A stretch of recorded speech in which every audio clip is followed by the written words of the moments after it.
Hey, good morning everyone. I am here in San Francisco with a cup of coffee and a beautiful bowl of fruit. So I figured, what a better way to spend the morning and update you guys on what's actually happening. So it's crazy to look back because arriving in San Francisco means I've done over 1,000 miles on the West Coast. So leaving Vancouver, British Columbia, going up and around, then through Washington to Portland, Salem, Eugene, down to the coast, and then boom, all the way down here. And obviously a lot has happened in between leaving and arriving. I think since I spent about 6 hours there yesterday, I want to cut over and show you guys some photos from Alcatraz, because that was like the thing where I properly planned ahead, got the tickets, and then went on the tour. So let's cut over to that right now. Alright, eventually these will be online, but until then I'm just going to scroll through here. So this is actually just leaving the ferry. The first shot of you have the city over here in the bay, and then slowly you arrive to Alcatraz, which for anyone that doesn't know, this is the island about maybe half a mile or a mile off the coast of San Francisco. And it's truly a remarkable tour. It's just really fascinating to see the history of the place, and so you just get a walk around, and I highly recommend showing up there in the morning and getting to see the tour. This is the typical prison cell. I think it was like 7 feet by 9 feet, just a cot. You have the desk here, and you know, it's just remarkable to see this sort of stuff. And Alcatraz was for prisoners who broke the rules already in prison.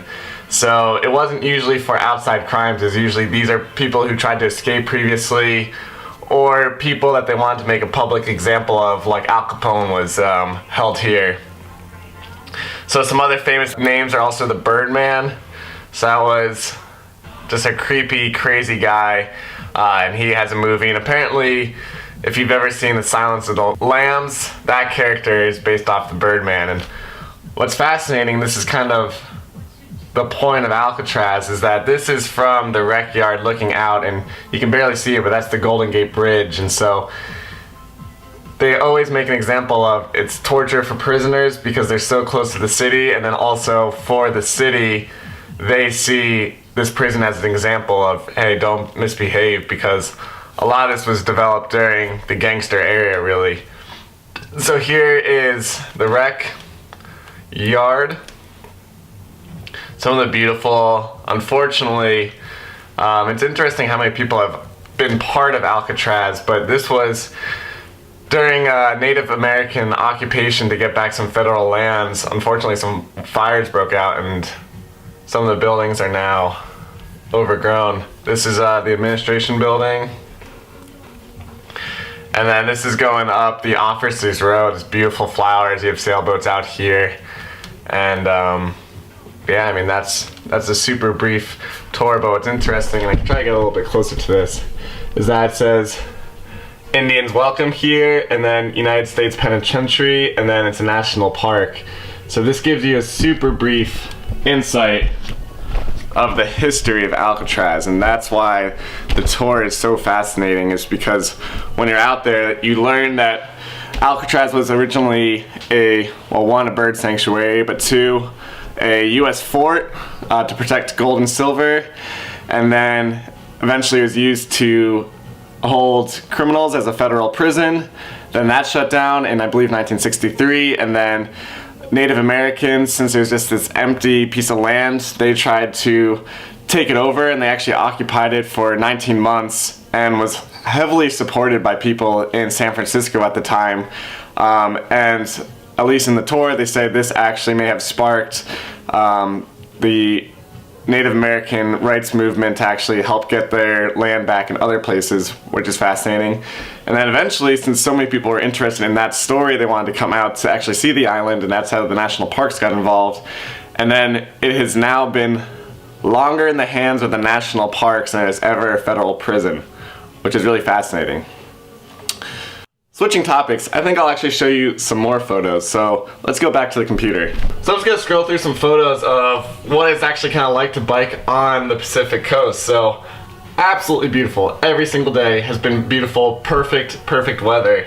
Here's the coast, warm showers. I'm constantly talking about warm showers, but here's a shot from inside a trailer that was located on a beautiful farm. So I slept here on the couch. We had a full kitchen. I met Thomas, who'd been biking around the world, and Richie, who I ended up spending a few days with. But this is just a shot of the actual main house. So here's Richie. Behind here is actually a fire truck, and it's just a beautiful place to stay. And then we went to the Point Arena Lighthouse, and so this is the closest lighthouse on the continental US to Hawaii. So that's how far west we are. And then this is, I believe, in Galala, or right outside of it, one of the state parks we've been staying at. So most of the state parks are $5 for hiker bikers. That means $5 for a place to stay, usually, or sometimes a shower is involved in California. And I mean, you just get to be in absolutely beautiful spots. And then in California, since there's so many rock slides and landslides, this is just a pretty common scene of construction going on everywhere. And that will lead to my transition to the Sonoma wildfires. So this was the first day where it's hard to tell, but this is all smoke out here. You should be able to clearly see this horizon, and this is all smoke. So let me talk about that. The Sonoma County wildfires, or what has been happening right outside of San Francisco. It is truly devastating. When I gave an update in Fort Bragg, I mentioned briefly saying these fires are just beginning. And then as I head down Route 1, I ended up being 20 miles right outside of Santa Rosa, which, if you've been following the New York Times or any other articles or newspapers that are following the story, these are towns where 25,000 people evacuated their homes, and many of them returned to absolutely nothing.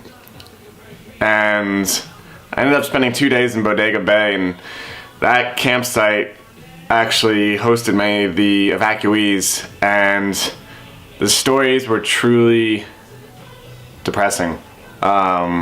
These are families that left in a rush, and then for days questioned if they had anything. Some of them returned, had nothing. Many of them had a friend or family member or someone else return to nothing, and then there are very tragic stories. There are, I believe, over 40 people have died. 40 people have died, 3,500 homes and businesses burned to the ground, 160,000 acres have burned. And for me, coming from the East Coast, I've never truly seen a natural disaster like this. I've never seen entire towns evacuated, really.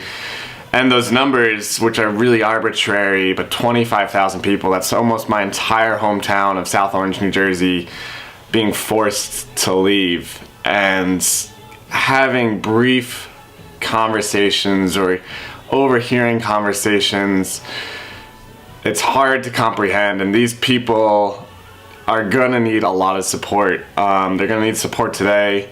The firefighters who I've always pulled over to talk to get updates, to just hear things, they're gonna need support. And it's remarkable because I've met firefighters that have come from as far as Vermont and Mississippi to help out with some of the wildfires happening this summer, and I'm sure that effort's still happening now. But it's tough, and what's amazing about biking is that you don't choose where you get to go often, and you end up bumping into towns like this where you get to interact with these people and hear their story.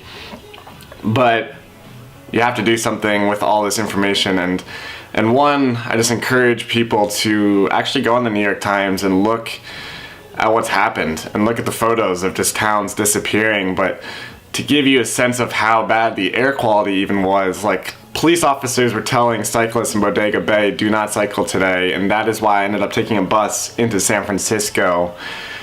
And thinking about our community, the type 1 diabetic community, there's a few things we can do. And yesterday I sat down and wrote an article for Diabetes Daily, just saying how we can prepare, making sure that we have medical supplies, have things, so if we have to leave immediately, it's all in one place. But then there are different communities that are collecting supplies. So if you're here in California, obviously reach out to the Juvenile Diabetes Research Fund, or JDRF, but I believe CarbDM is another group that's collecting. But I'm sure if you just hop on any of the Facebook groups and ask questions, there are a lot of needs today and then into the future, it's tough because the news has so many events, so many things happening, but I encourage people to try to do something today, and I'll try to put a link below, but then they're gonna need more support in 6 months, in a year, and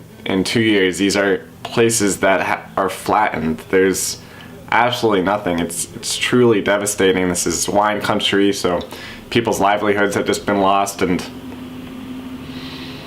I don't know, it's very different when you are so close to something that's in the news and you're experiencing it. And I just wanted to take a moment to share that with you all who have been following this journey, and then try to just do a small part to hopefully make these people's lives a little bit easier, because it's tough to see and witness and hear. But on the bright side, I am with my sister. I am safe. Every cyclist I talk to, we've been safe because we just hugged the coast. So that's pretty remarkable. The trip, in terms of what's ahead, is I'm going to be down in LA and join Connect in Motion for the Catalina Island retreat, which will be nice because that will be a weekend with a bunch of type 1 diabetics, so I'll put a link to that. But my thoughts and prayers are for everyone that's been affected by these wildfires. It's devastating, and to see the effects, it's hard to comprehend. So if you have any suggestions on what to do, let me know. But until then, I'll just put some links below in the video so people can support, can reach out. And I think that's all I have. So I hope you've enjoyed following the journey, and it's been incredible. Over 6,000 miles of cycling, and plan on keep on going. So have a good day, everyone.